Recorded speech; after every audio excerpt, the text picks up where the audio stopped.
Power isn't always what it seems. It's not the booming voice or the flashy suit.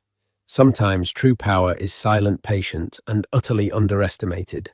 What happens when a man with a little bit of authority decides to publicly humiliate a black woman in a first-class line accusing her of fraud? What happens when he refuses to believe she could possibly afford her ticket, let alone belong there? And what happens when the shocking truth is revealed that the very Boeing 787 he's supposed to be guarding is only on that tarmac because she allows it to be? This isn't a story about a misunderstanding. It's a story of prejudice, power, and the devastatingly precise karma that follows. The air in John F. Kennedy International Airport's Terminal 4 was a familiar symphony of chaos and anticipation. It was a Tuesday morning, the kind of crisp, clear October day in New York that made the sky seem impossibly blue. For Serafina James, it was just another travel day. As the founder and CEO of Apex Aviation Group, one of the world's premier aircraft leasing corporation's airports, were as much her office as the gleaming skyscraper in downtown Manhattan that bore her company's name.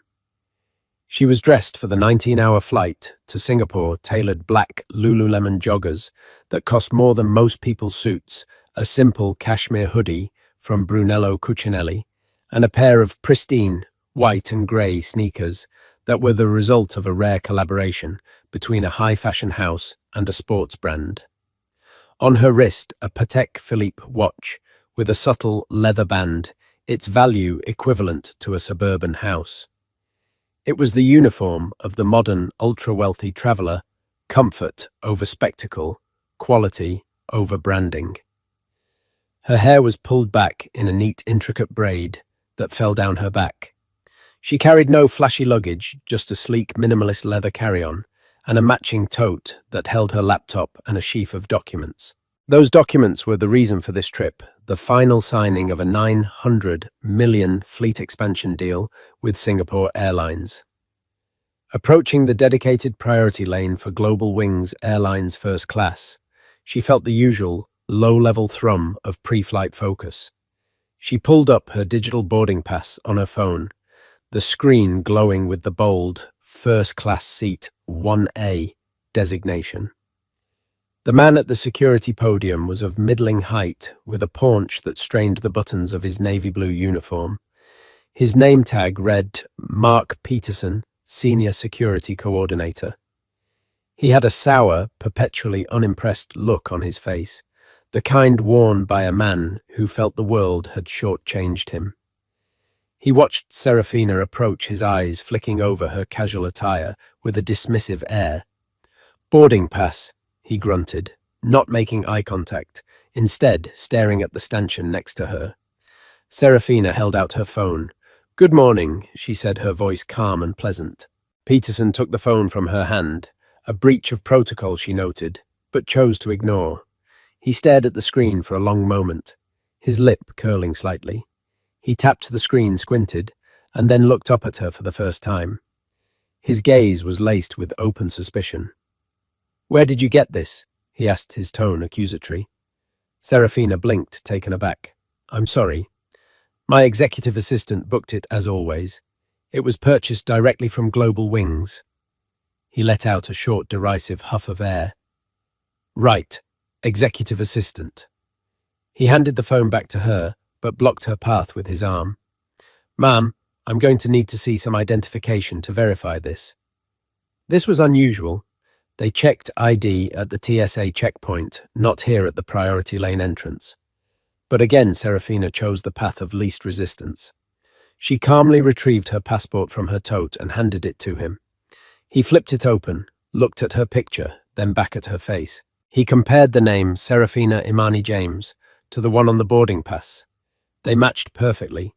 He closed the passport and handed it back, but his posture remained hostile.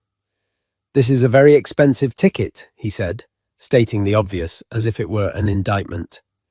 "Yes, it is," Serafina replied, her patience beginning to thin. "May I proceed?" Peterson smirked. It was a nasty, knowing expression that made Serafina's stomach clench. He had already tried and convicted her in his mind. No, I don't think you can. I've seen these a dozen times. High-quality fakes. People buy them online to get into the lounges, try to sneak onto the plane. It's a federal offense, you know. The accusation hung in the air, thick and poisonous. A few other passengers in the line, mostly white businessmen in rumpled suits, were beginning to stare. The public nature of the confrontation was a deliberate choice on his part. He was making an example of her. Serafina's voice lost its warmth, replaced by a cool, precise edge. Sir, I can assure you, this ticket is not a fake. It is a fully paid first-class fare. You can scan the QR code right there. It will validate in your system. Our scanners can be fooled by good forgeries. Peterson countered, his voice rising in volume. He was enjoying this, the feeling of control of putting this woman, who he had decided was an imposter, in her place. I'm not letting you through. This ticket is a forgery, and I'm detaining you for questioning. The words echoed in the cavernous space. Detaining you, for the crime of being a black woman holding a first-class ticket. The humiliation was a physical blow, hot and sharp. She could feel the stares of the other passengers, a mixture of pity, curiosity, and for some, a shared sense of suspicion. On what grounds are you detaining me? Serafina asked, her voice dangerously quiet. The practiced calm she used to negotiate billion-dollar contracts settled over her, a shield against the fury boiling beneath the surface. On the grounds of suspected ticket fraud, Peterson said loudly, gesturing to a junior security officer nearby. Brenda, come over here. We've got a situation. A younger woman scurried over, looking nervous. Peterson pointed a thumb at Serafina. This woman is trying to gain access with a fake first-class ticket. Take her to the holding room. We'll need to get Port Authority police involved. Serafina looked at Peterson, her eyes like chips of obsidian. She saw the petty satisfaction radiating from him. He wasn't just doing his job, he was relishing this moment of power over someone he believed was beneath him. He had no idea of the seismic forces he was setting into motion. He had no idea that he wasn't just questioning a passenger. He was challenging an empress in her own kingdom. This won't, she said, her voice a low promise, is a profound mistake. Peterson just laughed. That's what they all say. Take her away, Brenda. As she was led away from the line past the gawking faces, a cold resolve settled in her heart. Mark Peterson thought he was winning a small battle against a perceived fraud. He had no idea he had just declared war on the very foundation of the airline he was paid to protect. The holding room was a generous term for what was essentially a windowless closet, tucked away in a service corridor behind the glossy facade of the terminal's shops. It smelled of stale coffee and industrial cleaner. The furniture consisted of 2 plastic chairs and a small metal table bolted to the floor. The air was thick with the oppressive silence of institutional indifference. Brenda, the junior officer, had the decency to look uncomfortable. She stood by the door, avoiding eye contact. My supervisor will be here in a moment, she mumbled. Serafina sat down, placing her expensive tote on the floor beside her. She didn't speak. She didn't plead or argue. Her mind was already working, calculating, processing.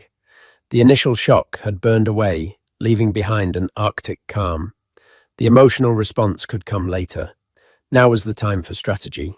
She ran the variables. The flight to Singapore was at 9:15 a.m. It was currently 8:10 a.m. Boarding would have already commenced. The gate would close in approximately 20 minutes. She was going to miss her flight. The signing ceremony for the Singapore Airlines deal was scheduled for 4 p.m. tomorrow Singapore time. It was a meticulously planned event involving ministers of trade, international press, and the entire executive board of one of Asia's most prestigious carriers.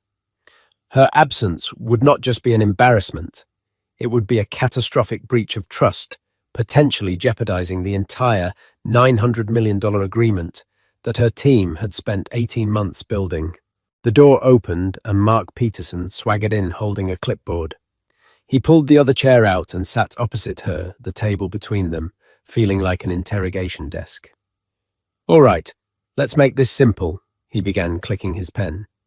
You can tell us who you're working with, where you bought the ticket, and we can make a note of your cooperation. It'll look better for you when the Port Authority gets here. Serafina looked at him, her expression unreadable. There is nothing to tell because your premise is false. My name is Serafina James. The ticket is real. It is linked to my Global Wings Executive Platinum account number 77429B811. That account is tied to my corporate travel program with Apex Aviation Group. If you had simply scanned the QR code, this would have been resolved. Peterson scribbled something on his clipboard, a theatrical gesture of diligence. Apex Aviation Group, he repeated with a cynical drawl. Sounds impressive. What do you do there, sweetheart? Work in the mailroom. The condescension was so blatant, so textbook. It was almost cliché. This wasn't about a ticket anymore. It had never been. This was about his worldview, a narrow and bitter prism through which a successful black woman was an anomaly that had to be fraudulent. I own the company. Serafina said the words flat and devoid of emotion. Peterson froze mid-scribble. He looked up, his eyes narrowing, and then he burst out laughing. It was a loud, ugly sound that filled the small room. Oh, that's rich. That's really rich. You own the company. Lady, I've been doing this job for 15 years. I've seen every scam in the book. The I'm a secret CEO line is a new one, I'll give you that. Very creative. He leaned forward, his voice dropping to a conspiratorial whisper. Let me tell you how this works. I know your type. You want the good life, the champagne in the lounge, the big seat on the plane. But you don't want to pay for it. So you find some hacker online, you pay him a few $100 for a slick-looking forgery, and you hope you can fast-talk your way past guys like me. But you picked the wrong guy today. Serafina remained silent, letting his torrent of prejudice wash over her. Every word was a nail in his own professional coffin. He was creating a detailed record of his discriminatory conduct, all while believing he was the hero of the story. You have my passport, she stated. You can run my name through any global security check or business database you wish. It will take you less than 30 seconds on your phone. I'm not doing your research for you, he sneered. Our procedure is to wait for law enforcement to handle identity verification in cases of fraud. He stood up. You just sit tight. The PA officers are on their way. We'll see who owns what, then.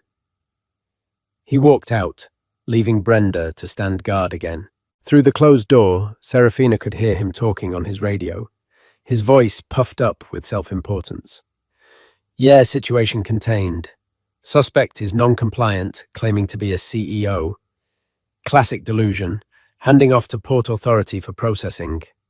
Serafina closed her eyes. 9:05 a.m. The gate was closing. The plane, a magnificent Boeing 787-9 Dreamliner, would be pushing back from the gate any minute. She knew that specific aircraft intimately. Its tail number was N781AP. The AP stood for Apex. It was one of 35 Dreamliners that her company, Apex Aviation Group, leased to Global Wings Airlines as part of a multi-billion-dollar agreement. Her company owned the physical asset. Global Wings paid her nearly $500,000 a month just for the privilege of flying that specific plane. The irony was so staggering it was almost nauseating.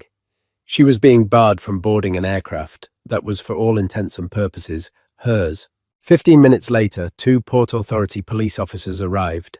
They were professional and weary, their faces betraying none of the smugness Peterson had displayed. One was a tall white man, the other a shorter Hispanic woman. Ma'am, we've had a report of attempted ticket fraud, the male officer began. Peterson hovered in the doorway, eager to witness the climax of his drama. Serafina addressed the officers directly, ignoring Peterson entirely. Officers, my name is Serafina James. This security coordinator has detained me under the false pretense that my first-class ticket is a forgery. He has refused to scan the QR code and has refused to verify my identity, which I offered to him. He has held me here for over 30 minutes, causing me to miss my international flight. I would like to file a formal complaint against him and his employer for unlawful detention and harassment. The female officer looked at the ticket on Serafina's phone. She pulled out her own standard-issue device, opened a scanning app, and scanned the code. After a few seconds, her device beeped. She looked at her partner. It's valid. Ticket number matches the flight manifest. Issued to Serafina James, seat 1A. Paid in full via a corporate account. She then looked at Peterson, her expression hardening. Why wasn't this scanned an hour ago? Peterson's face went slack, the color draining from it. Our scanners. Sometimes they can be, he stammered. This is a standard QR code, the officer said, her voice sharp. My phone can read it. I'm sure yours can too. You held this woman and called us in without performing the most basic verification step. The male officer turned to Serafina. Ma'am, it appears there's been a significant error. You are free to go. We will be filing a report on this incident. Peterson looked as though he'd been punched. But the issue is resolved, the officer said, cutting him off with a tone that left no room for argument. He then gave Peterson a long, hard look. You're going to have a lot of paperwork to do. The officers apologized again to Serafina and departed. The corridor was suddenly silent, save for the hum of the ventilation. Brenda was trying to make herself invisible against the wall. Peterson stood frozen, his authority stripped away, leaving only a pathetic, confused man. Serafina stood up and gathered her belongings with deliberate, unhurried grace. She walked past Peterson, pausing for a moment to look him directly in the eye. She didn't raise her voice. She didn't need to. You didn't make a mistake, she said, her voice like ice. You made a choice, and choices have consequences. She walked out of the dingy room and back into the main terminal. The bright lights and bustling crowds seemed a world away from the little box of humiliation she'd just been in. Flight GW72 to Singapore was long gone. Her deal was in jeopardy. Her dignity had been publicly assaulted. But as she found a quiet corner in the now useless first-class lounge she'd been barred from, she pulled out her phone. She didn't call the airline's customer service hotline. She didn't look for the next available flight. She scrolled through her contacts to a name saved simply as David Chen, COO. She pressed the call button. He answered on the first ring. Serafina. You should be in the air. Is everything all right? David. She said, her voice steady and controlled. Cancel my afternoon and get our legal team on the line. We have a material breach of contract with a client, a significant one. There was a pause on the other end. David Chen knew her tone. It was the voice she used when a deal was collapsing or a major asset was at risk. Who is the client? Serafina watched a Global Wings plane take off through the massive terminal window. Global Wings Airlines, she said, and I want you to pull up every single lease agreement we have with them, especially the Master Lease Agreement section 11B subsection C, the Duty of Care and Brand Integrity Clause. Their operations at JFK have just put us in default. David was silent for a second, processing the gravity of her words. Understood, he said. Who do I need to contact on their end? Don't contact anyone yet, Serafina instructed. First, I want you to get me Richard Grayson's private mobile number. He needs to hear from me directly. And David, she added a chilling finality in her voice, draft a preliminary notice of lease termination for the entire 787 fleet, just in case Mr. Grayson doesn't understand the severity of the situation. The call ended. The game had changed. This was no longer about one missed flight or one ignorant security guard. This was about the full crushing weight of corporate power about to descend upon those who had wronged her. Mark Peterson had wanted to teach a lesson to a woman he thought was a nobody. He was about to receive a masterclass in power from a woman who could ground his entire airline with a single phone call. Richard Grayson, the CEO of Global Wings Airlines, was in the middle of a quarterly earnings presentation in the company's gleaming headquarters in Atlanta. He was pointing to a slide showing a 4% increase in transatlantic passenger revenue, a small but hard-won victory in a brutally competitive market. He was a man in his late 50s with a mane of silver hair and a deep tan that spoke of weekends spent on the golf course. He exuded an air of patrician confidence, the kind that came from a lifetime of smooth sailing. His phone, a company-issued device set to silent for important meetings, buzzed on the mahogany table. He ignored it. It buzzed again and again. A triple buzz was the designated signal from his executive assistant, Charlotte, for a code-red emergency, something that couldn't wait. With a tight smile and a murmured apology to the board, he stepped out of the room. "Charlotte, this had better be a fire, a hijacking, or the second coming," he said into the phone, his voice tight with irritation. "It might be worse, Mr. Grayson." Charlotte's voice was strained, panicked. "I just got off the phone with David Chen, the COO of Apex Aviation Group. He was formal, very formal. He said that their CEO, Serafina James, would be calling your private cell in the next 5 minutes regarding a material breach of contract at Chum." The name Serafina James hit Richard Grayson like a physical shock. He leaned against the wall, the blood draining from his face. Apex Aviation Group wasn't just another vendor. They were a cornerstone of Global Wing's entire long-haul strategy. The modern fuel-efficient Boeing 787s and Airbus A350s that made their premier international routes profitable were almost all leased from Apex. Serafina James was a titan in the industry, a notoriously sharp and demanding business partner, but impeccably fair. He had met her twice at aviation galas. She was brilliant, poised, and radiated a quiet authority that made even seasoned CEOs like himself feel the need to be on their best behavior. "A breach? What breach? What happened at Chumont?" he demanded. "He wouldn't give me details, sir. He just said, and I quote, 'Ms. James will explain the operational failure personally.' He also asked me to confirm that our legal counsel was on standby." Before Grayson could process the chilling implications, his personal cell phone, the one whose number was guarded like a state secret, began to ring. The caller ID was blocked. He knew who it was. He took a deep breath, straightened his tie, and answered. "Richard Grayson."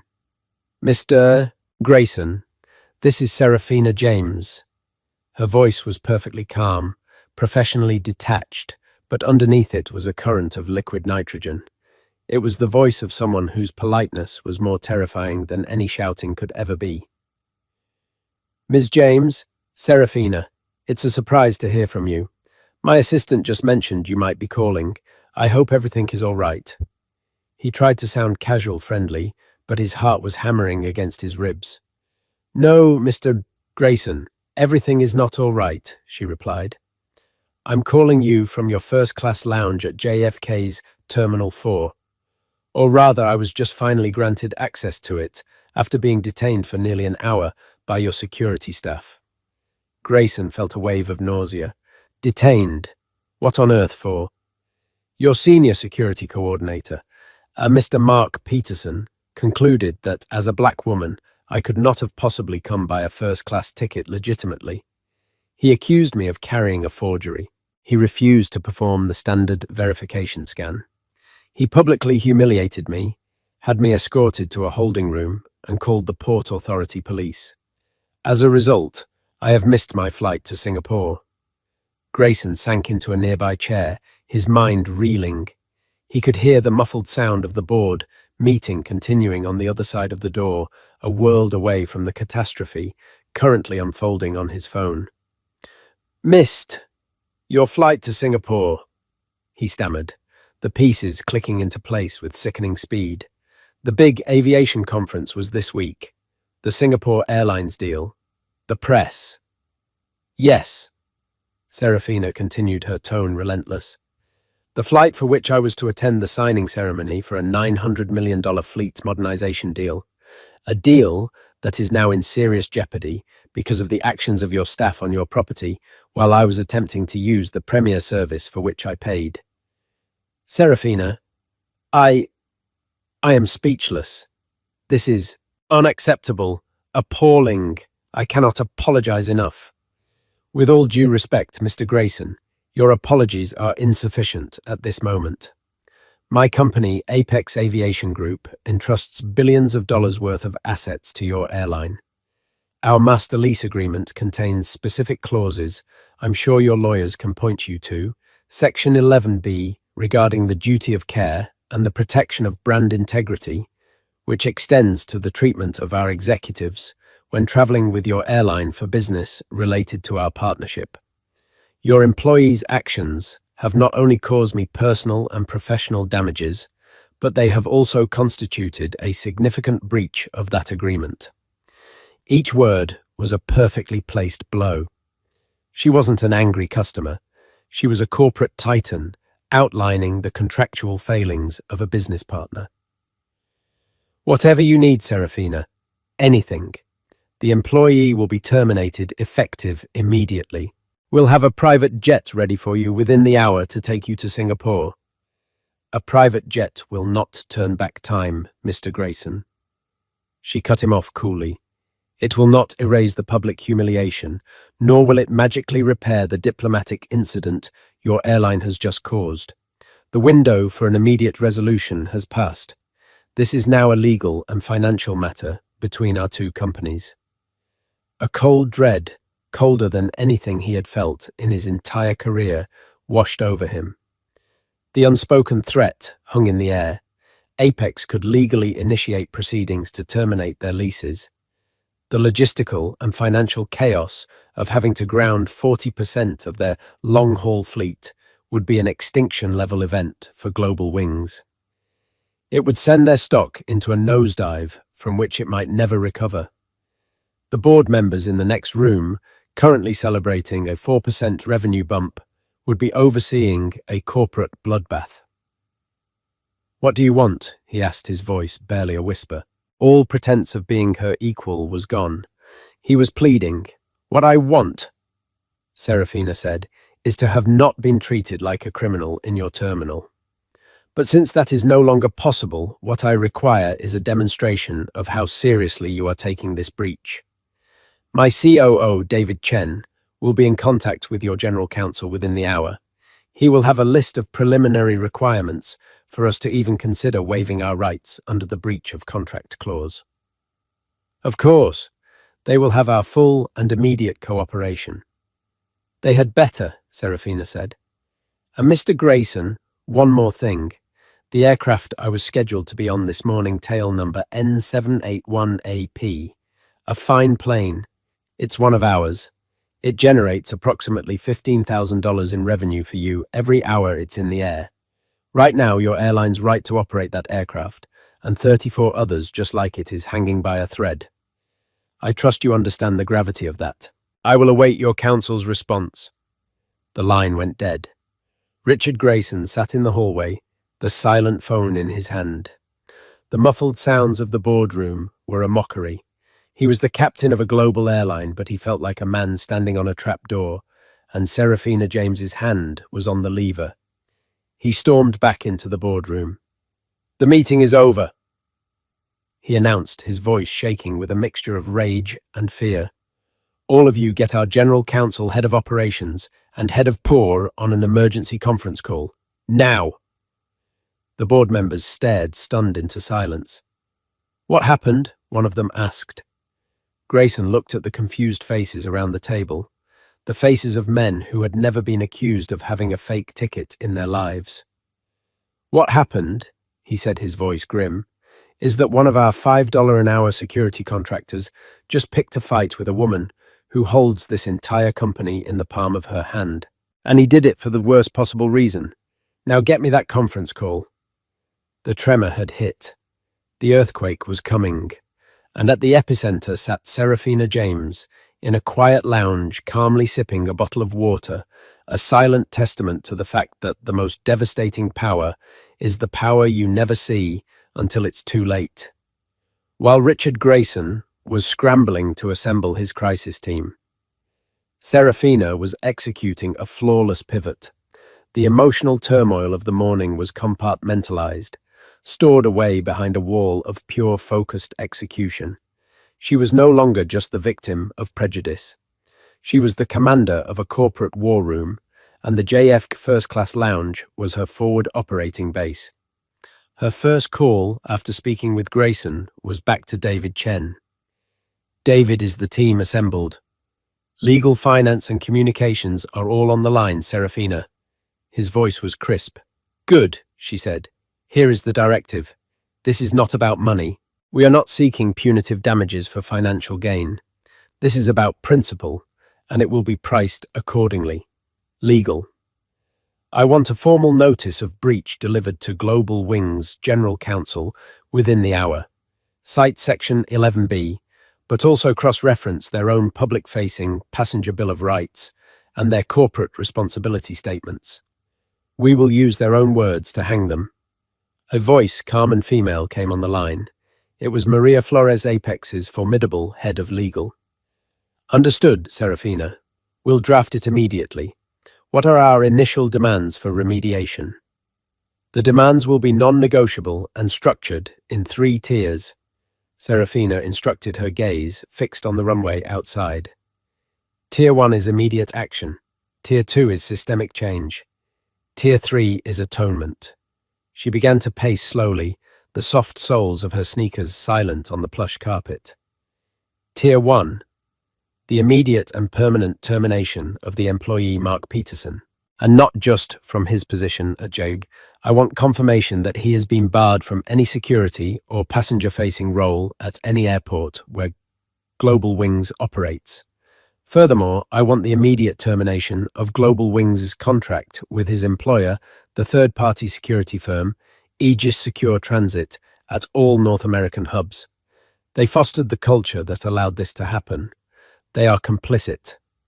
There was a sharp intake of breath on the line. Terminating a system-wide security contract was a logistical nightmare. That was the point. Tier 2, she continued, systemic change.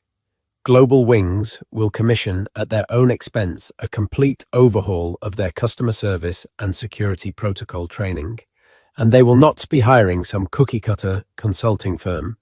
They will retain the services of the Equity and Dignity Initiative, Dr. Annalise Thornton's group. David Chen spoke up. Dr. Thornton, her group is the gold standard for anti-bias training, but they're incredibly expensive and notoriously selective about their clients. Precisely, Serafina said.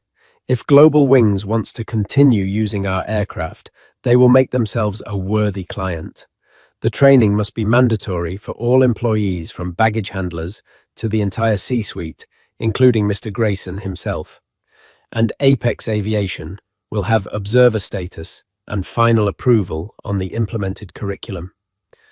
And Tier 3, Maria Flores asked. Atonement. Serafina said, her voice softening slightly, but losing none of its steel.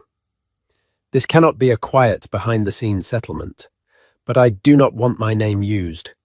This is not about me. It's about everyone who looks like me and faces this every day.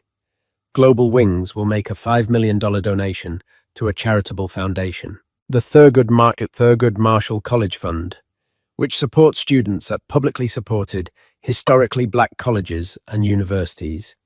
The donation will be made public with a statement from Richard Grayson acknowledging that the contribution is part of a new corporate initiative to rectify deep-seated failures in ensuring equitable and dignified treatment for all passengers.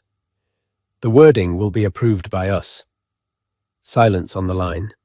The demands were audacious, comprehensive, and utterly devastating.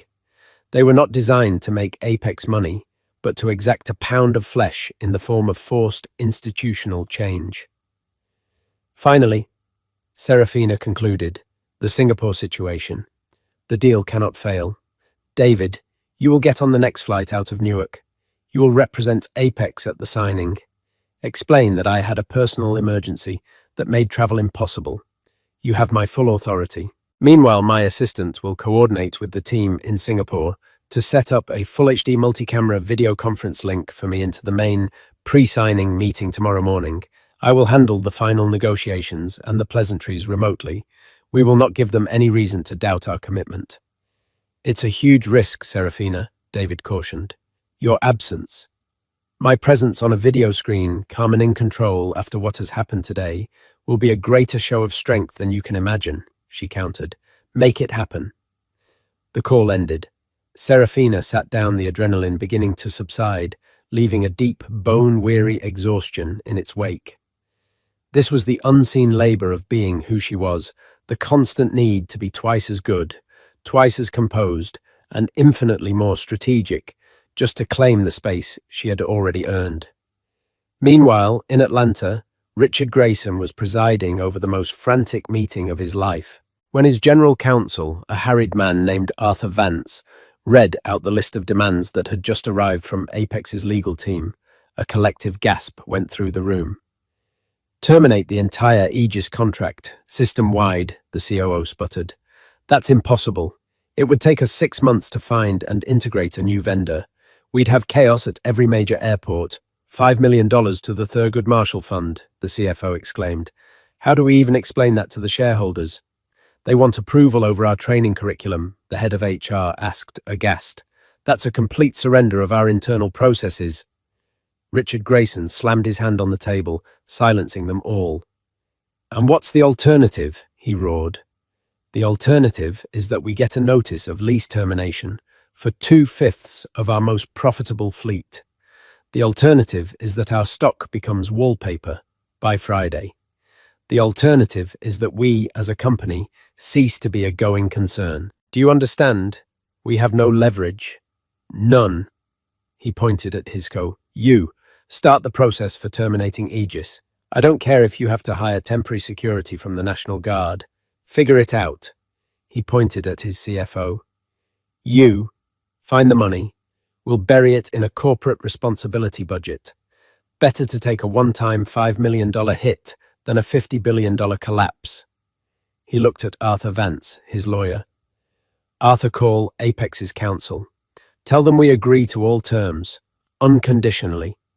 Draft the public statement about the donation, and get me Dr. Annalise Thornton's contact information. The room was a hive of frantic activity.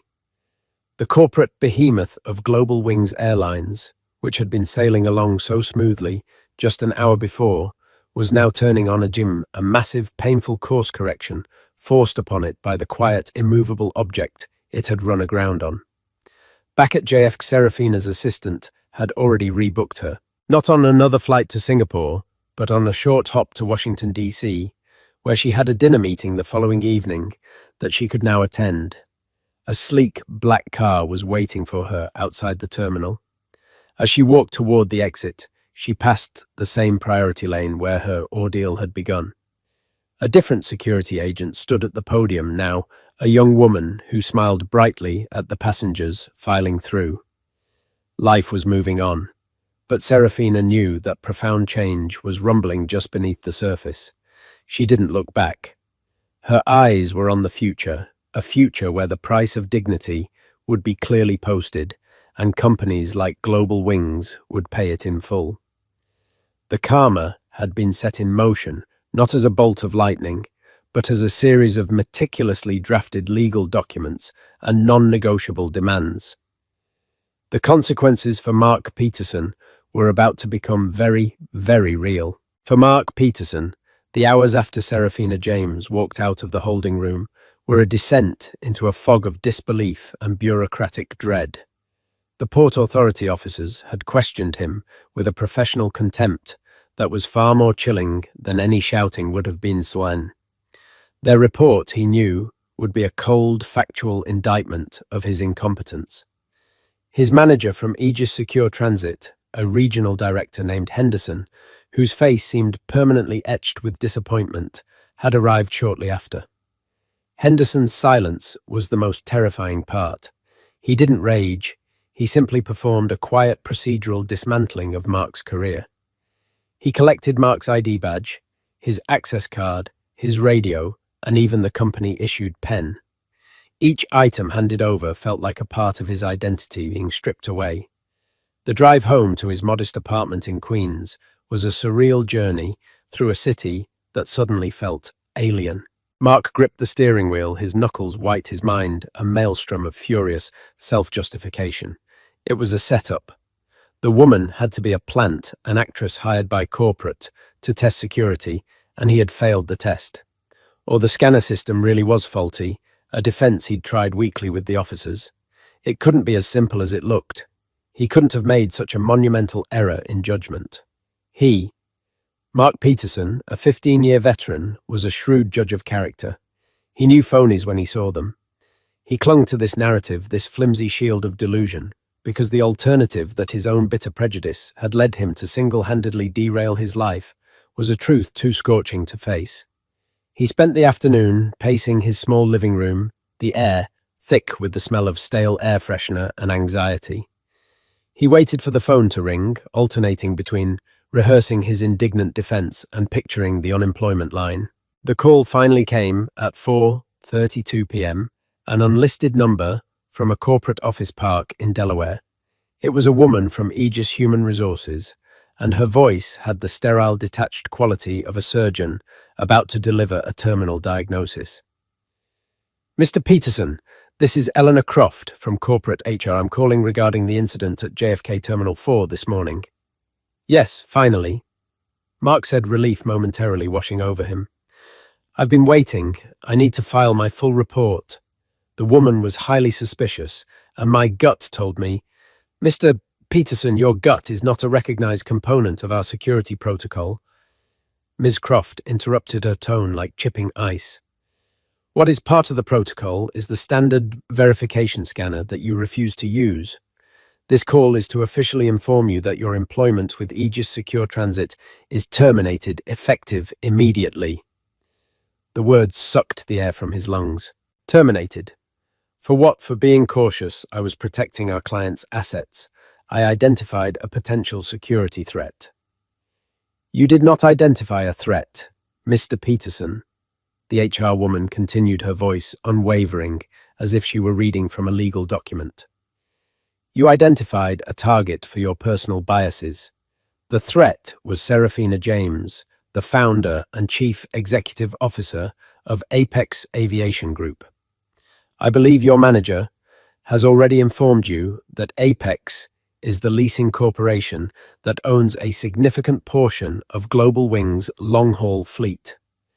The Boeing 787 she was prevented from boarding is in fact her asset." Mark sank onto his worn sofa, the phone feeling slick and heavy in his hand. Her asset. The words echoed in his mind, a death knell for his denial. "More to the point," Ms. Croft pressed on, relentless. "As a direct and unambiguous result of your actions, Global Wings Airlines has invoked the gross negligence clause in our contract. They are terminating their agreement with Aegis Secure Transit across all 27 North American airports where we provide service. Your single, indefensible decision has not only ended your own career, it has vaporized a contract worth over $200 million annually and has imperiled the employment of approximately 2,000 of your colleagues.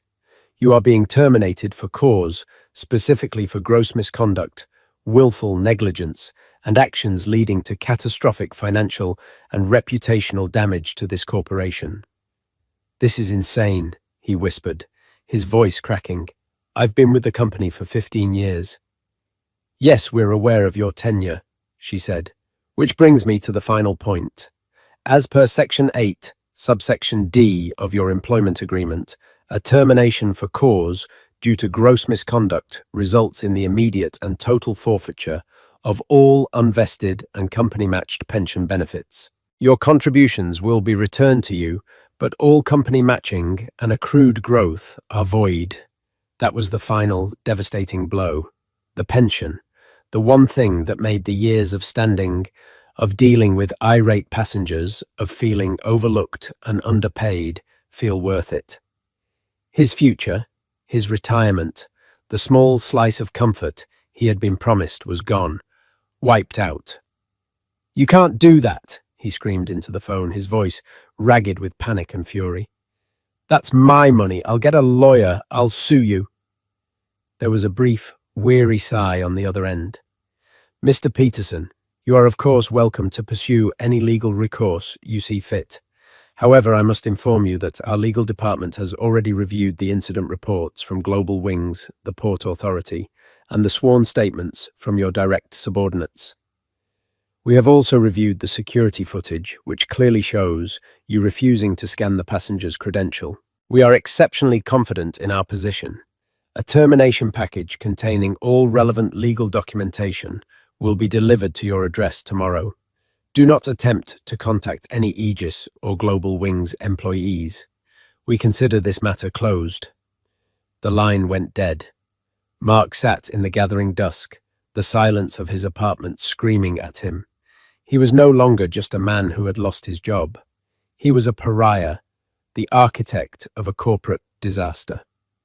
The weeks that followed were a slow, grinding education in what it meant to be truly toxic in your chosen field. He applied for dozens of jobs. The few interviews he landed were short and brutal. The moment his history with Aegis came up, a curtain would fall. The security world was small and insular.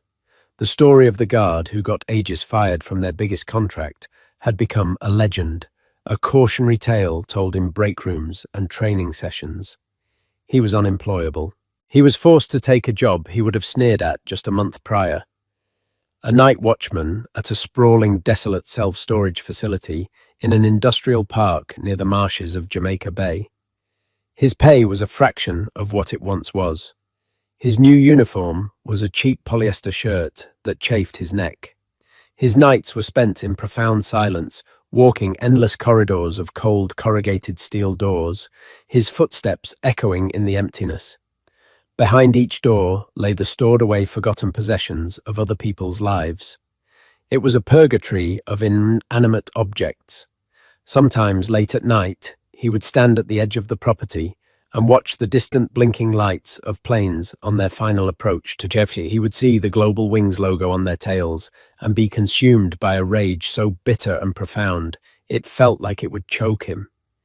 He had lost everything, all because he couldn't believe a black woman belonged in first class. Meanwhile, at the Atlanta headquarters of Global Wings, Richard Grayson was leading a revolution he never wanted.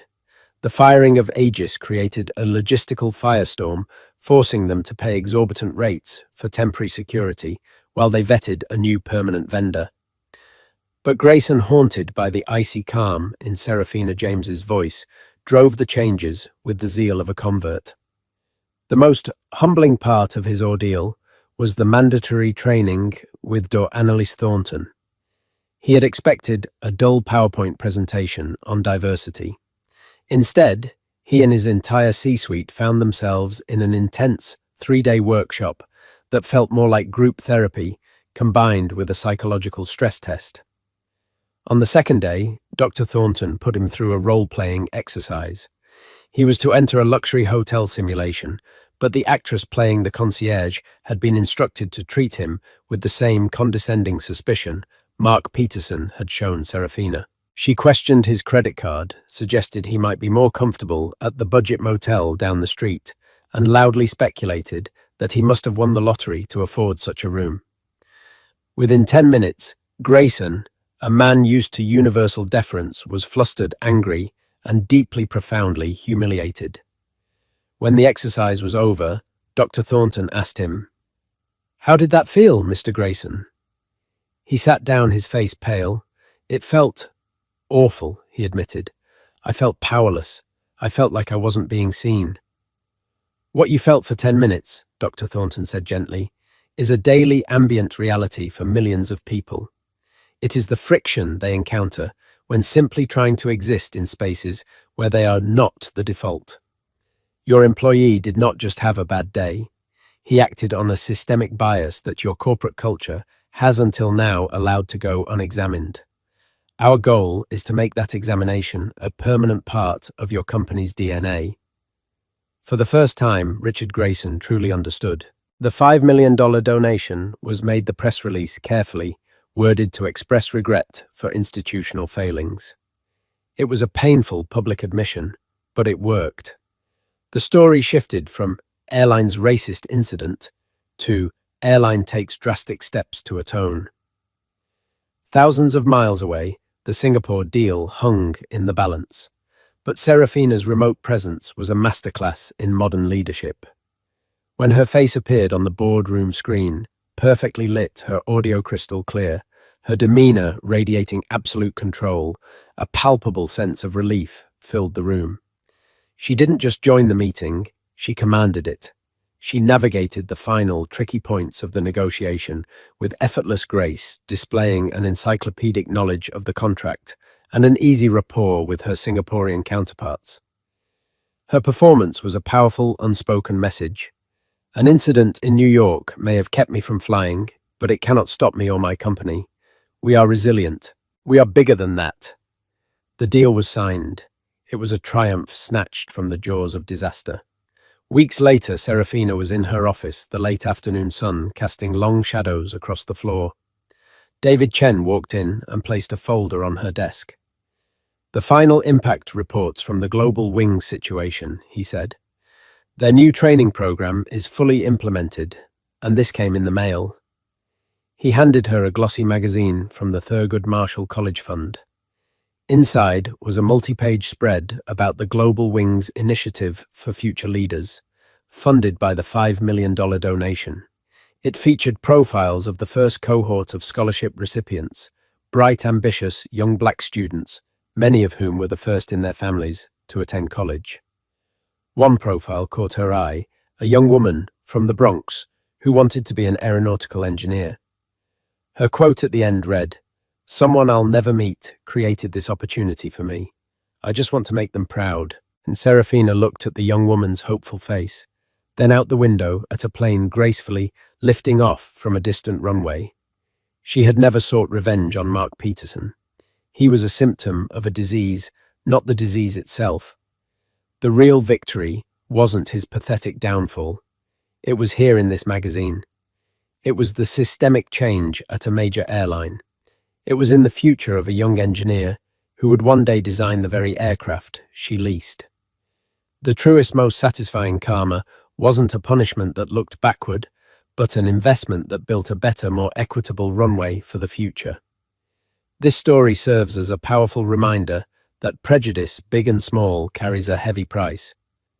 Mark Peterson's casual act of discrimination, born from a lifetime of bitter assumptions, cost him his career, his pension, and his future.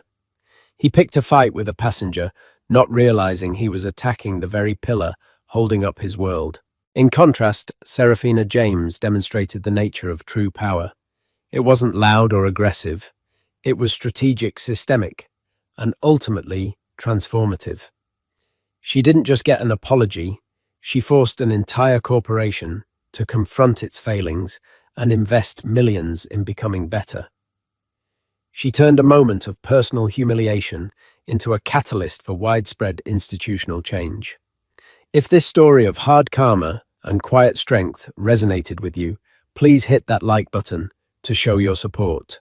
Share this video with someone who needs to hear it, and don't forget to subscribe and turn on notifications for more real-life stories where justice, no matter how delayed, finally finds its wings.